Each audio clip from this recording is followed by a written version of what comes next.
I just wanted to take a second to remind everyone that Miko is actually the best at a certain something in the game.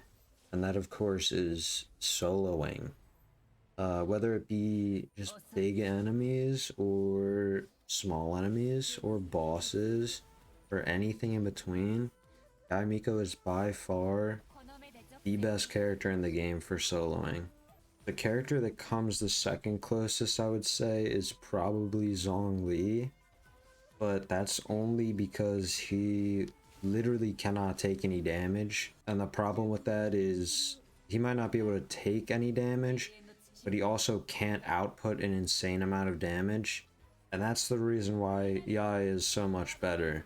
You can still take damage if you're not that good at the game, you can definitely get hit. But if you're somewhat decent or above average, you should be able to dodge enough attacks that you can actually stay alive through almost anything, while your turrets are able to just continuously rain down as much damage as possible.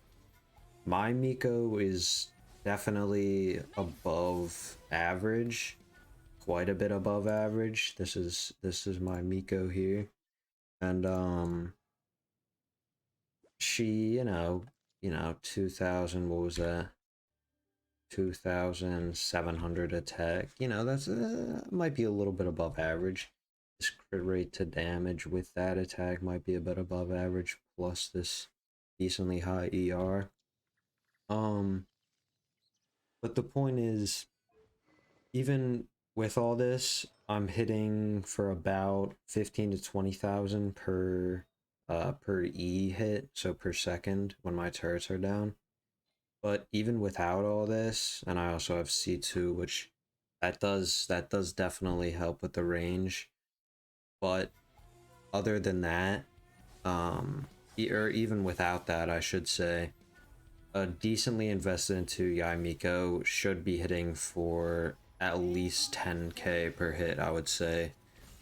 And the fact that you can hit 10k per second while having full control of your character and being able to dodge, I mean, she's just clearly the best solo character in the game. So it's honestly, this only came to my attention when I used to make a lot of solo content with Miko, but then I ran out of bosses to do.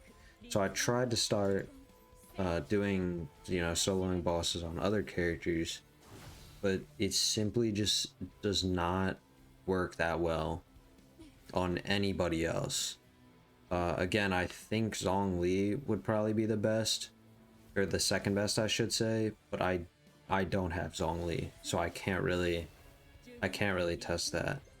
And I know you can do a lot of damage with his burst, but I think you have to sacrifice some of his shield health for that, and I don't know how worth it that is.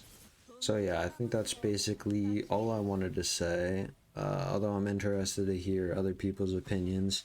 If you do think there's another character who's better than Yai Miko at soloing bosses, please let me know in the comments and explain your reasoning, because I've looked through the character list a couple times and I really don't think there's anyone better than Yai, and I don't think there will be anyone better than Yai for a long time.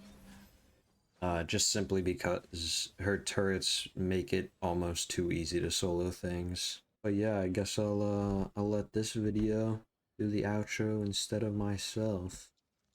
So yeah, I hope to see you in the next video.